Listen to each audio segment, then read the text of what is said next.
So in part one, we talked about everything Mortal Kombat built. The origins, the blood code, the congressional hearings, the ESRB being born from a spine rip. The trilogy, Ultimate Mortal Kombat 3, My Scorpion Mane. The 1995 movie that absolutely understood the assignment completely. And I ended part one with just 5 words. And then they made Annihilation. I want to talk about those 5 words now. Because Mortal Kombat Annihilation, released in 1997, just 2 short years after the original film, is not merely a bad movie. It is something much more specific than that. It is spectacularly, enthusiastically, almost artistically bad. The kind of bad that makes you laugh, the kind of bad that makes you quote it, the kind of bad that makes you wonder how every adult involved collectively looked at the finished product and said, "Hell yeah, ship it." Welcome to part 2 of the Mortal Kombat 2-parter. I'm Nate, and hey, if you're watching on YouTube, welcome to the lobby. Be sure to like this video, hit subscribe, and smash that bell so you never miss a drop. Brand new episodes each and every Monday and Thursday. Now, let's get into it.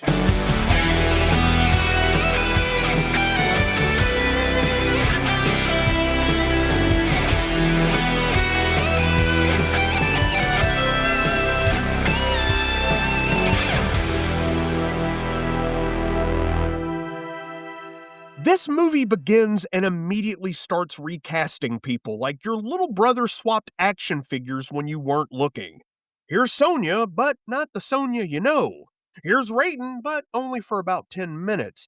Here's Johnny Cage. You know what? Actually, no. Johnny Cage gets killed so fast it feels like the actor opened the script, laughed, and then walked off set. And then there's the dialogue. Brother, the dialogue sounds like it was generated by an AI trained exclusively on Mountain Dew commercials and rejected wrestling promos. Every single line is delivered with the emotional nuance of someone reading a warning label. And then the movie gives us one of the greatest lines in accidental cinema history. Kitana sees her long-lost mother Sindel and says with complete sincerity, "Mother, you're alive." Yes, that does appear to be the case. She is standing, breathing, speaking, and participating in the scene. Excellent observational skills, Kitana.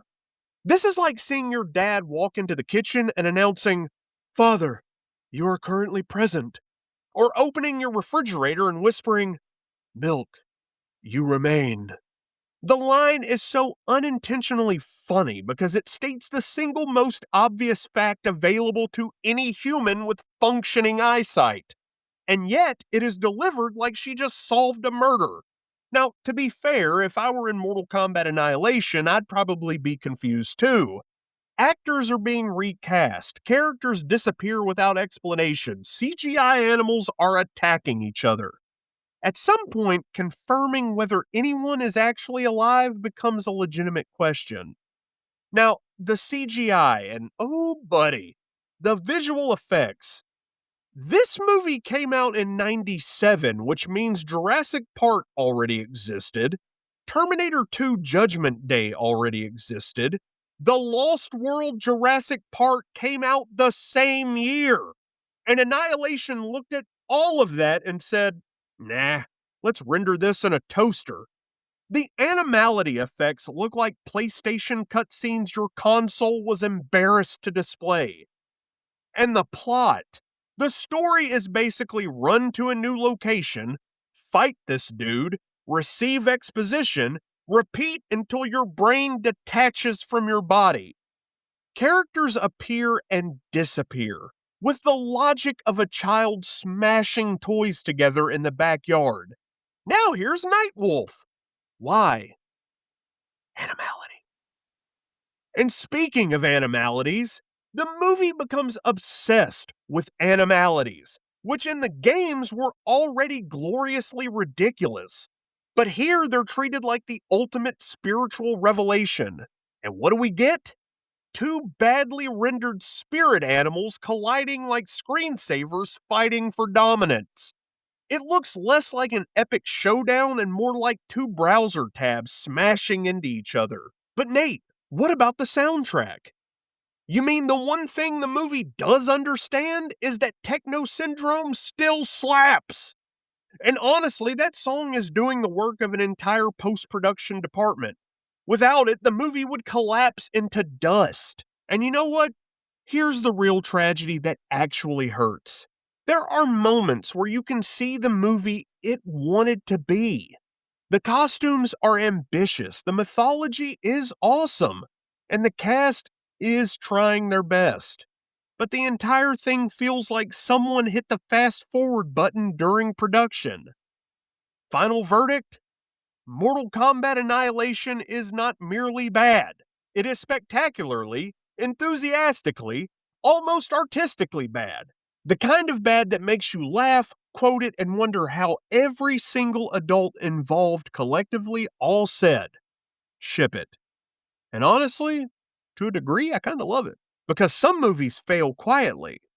Annihilation fails by screaming, Animality. while turning into a low polygon dragon. And for that, I just can't stay mad at it. Too bad. You will watch it again anyway.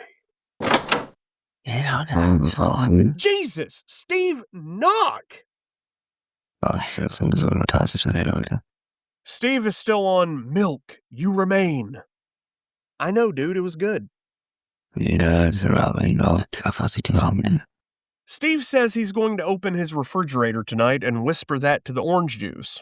Same, buddy. That line lives rent-free now. Forever. You're welcome. Okay, now that we've properly honored Annihilation, let me tell you about what came next, and this is where I need you to come with me into some genuine grief. Because what happened to Mortal Kombat between 97 and 2011 is the story of a franchise that nearly destroyed itself. After Annihilation tanked, it made just $51 million worldwide on a budget of $30 million. Considered a critical disaster. The film franchise died immediately. There was no part 3, no opportunity for a redemption arc, just silence. And the games, well, they started struggling too. Mortal Kombat 4 released in 1997 and made the jump to 3D. Now, 3D fighting games were the future. Tekken was doing it, Soul Calibur was doing it, everyone was going 3D. Mortal Kombat went 3D and immediately lost something that was almost impossible to articulate at the time, but is absolutely clear in retrospect. The feel. The specific weight and impact of the 2D MK combat, the punchy, satisfying, arcade-perfect feel of the original trilogy, got lost in the translation to 3 dimensions. And then came the PS2 era, Deadly Alliance, Deception, and Armageddon. Each one of those trying to recapture something, and each one falling just a little shorter every time. Armageddon in 2006 put literally every character in the franchise into one game, which on paper sounds amazing, but it somehow felt like nothing. Too many characters, diluted, bloated, like a pizza with every topping that somehow tastes like none of them. And then the thing that no one saw coming. Midway Games, the company that made Mortal Kombat, filed for bankruptcy in 2009. The company that owned one of the most recognizable gaming franchises in history. The company that created Scorpion and Sub-Zero and the Spine Rip and the ESRB. Bankrupt. The IP went up for sale, and Warner Brothers bought it for $33 million. At the time, considered a significant gamble. Now, in retrospect, it's one of the greatest acquisitions in entertainment history.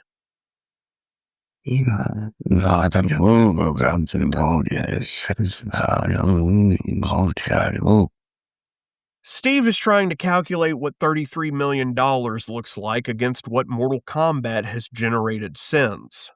Steve, the franchise has generated over $3 billion in revenue since Warner Brothers acquired it.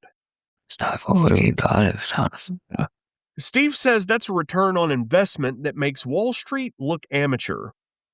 Yeah, buddy, a spine rip that almost got banned by Congress all the way back in '92 made Warner Brothers a billionaire franchise.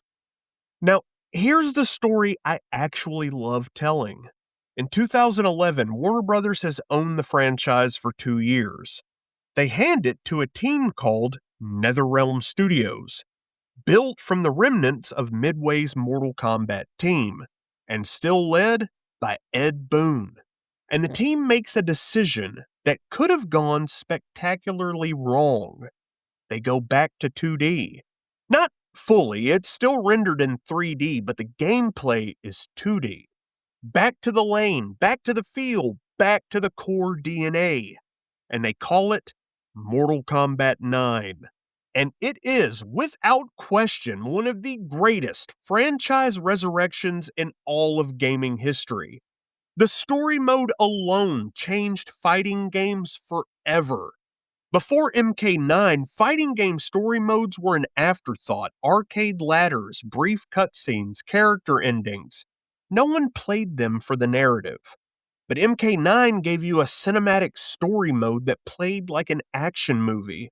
Full voice acting, cutscenes, character development, a narrative that reset the MK timeline, and gave you reasons to care about everyone.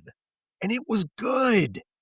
Critics lost their minds. Us fans lost our minds. A franchise that had been in creative freefall for over a decade came back with the best game it had ever made. And then MKX and MK11 and Mortal Kombat 1 in 2023, each one building, each one refining, each one finding new ways to make Scorpion the most satisfying character for me to play. This episode of Checkpoint Thursday is brought to you by the Rush sequel. Did your first film exceed expectations? Did audiences worldwide love it? Did critics acknowledge that it worked because it understood its source material? The Rush sequel specializes in replacing your original cast with whoever was available on short notice, introducing 12 new characters and developing none of them, CGI that your console would be embarrassed to run, a plot that mistakes movement for momentum, animalities that look like two screensavers having a disagreement, and one line of dialogue so perfectly accidentally funny that it will be quoted for the next 30 years. The Rush sequel. Because the studio saw the first film's numbers and forgot to ask why those numbers happened. And hey, just a quick pause for my audio listeners over on Apple, Spotify, or wherever you're listening. If you're enjoying the show, please follow it so new episodes land automatically in your feed. And if you've got a moment, leave a 5-star rating and review. It genuinely helps independent podcasts survive. That's it. Back to it. Now, before we can get to the brand new movie, let me just talk for a minute about the 2021 reboot. Because the 2021 Mortal Kombat film got a mixed reception at the time that I think deserves re-examination. Critics were split. Fans, we were mostly happy, but not euphoric. But here's what the 2021 film did right. It understood that the audience wanted fatalities, so it gave them fatalities. Spectacular, creative, practical effects heavy fatalities that made the original film's combat look almost like a pillow fight. It introduced Cole Young as a brand new character, which, yes, did divide the fandom, but it did so while honoring the existing mythology. Scorpion and Sub-Zero, the rivalry that defines the entire franchise, got its most cinematic treatment yet. Hiroyuki Sanada as Hanzo Hasashi, Scorpion, and Joe Taslim as Bihan, Sub-Zero, two of the greatest martial arts performers working today, in the roles they were born to play.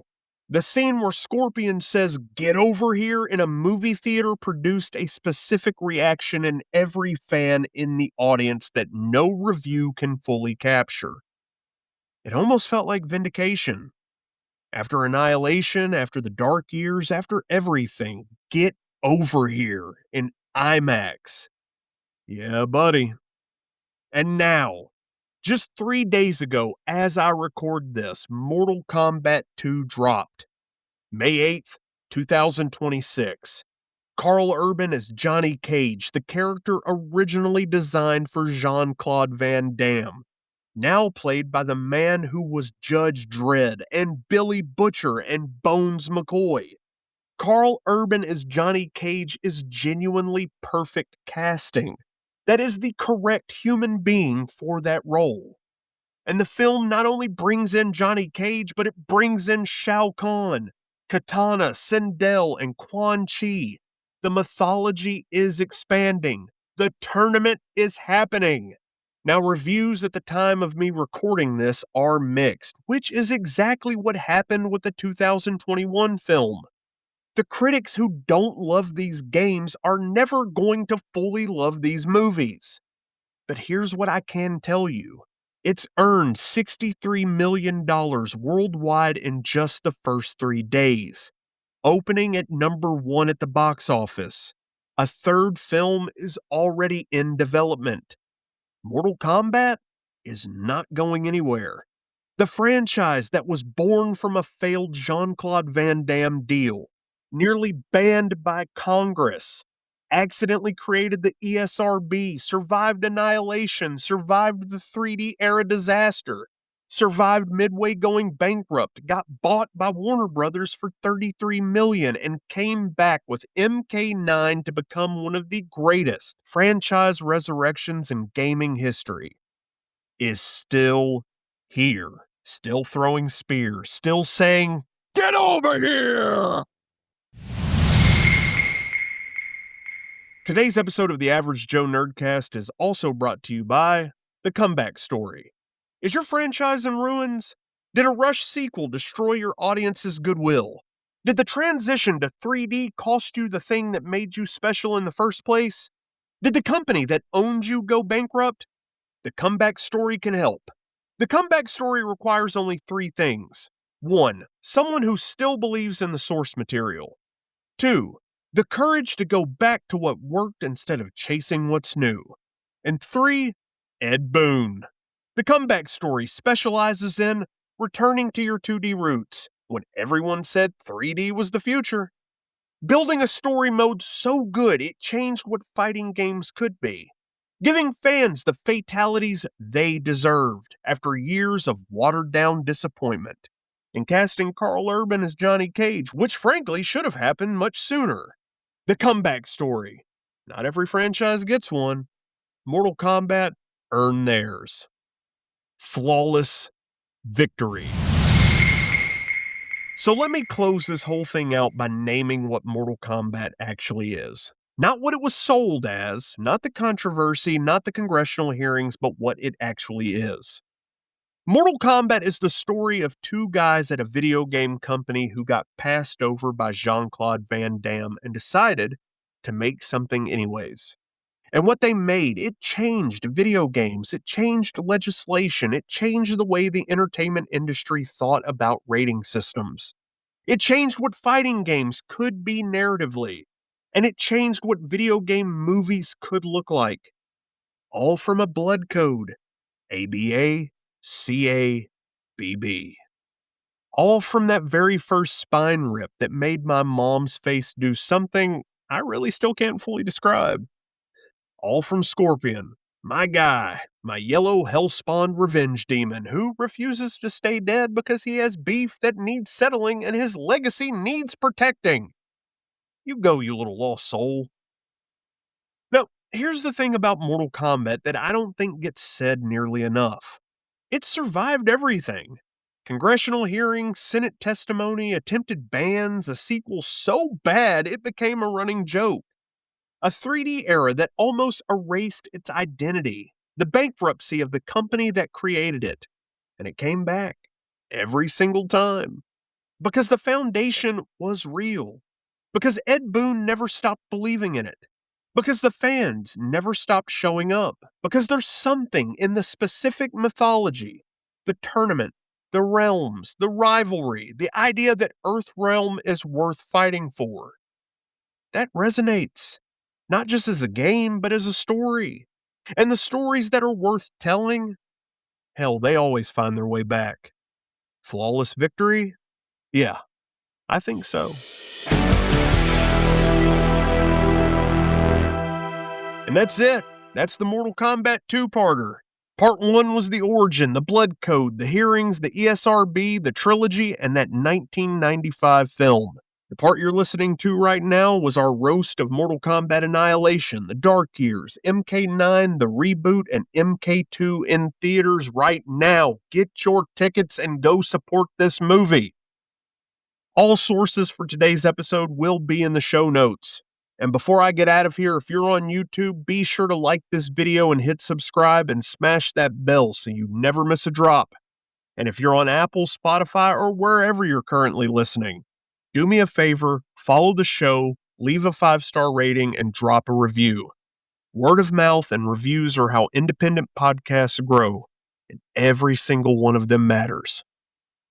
Then if you've got the time, please come find us over in the lobby. That's the Average Joe Nerdcast private Facebook group. I'll drop the link to the group in the show notes, or you can head straight over to Facebook and in the search bar, just type Average Joe Nerdcast the lobby, and you will find the page. Tell me, who's your main? And be honest, did you watch Annihilation again after this episode? Tell me over on Facebook.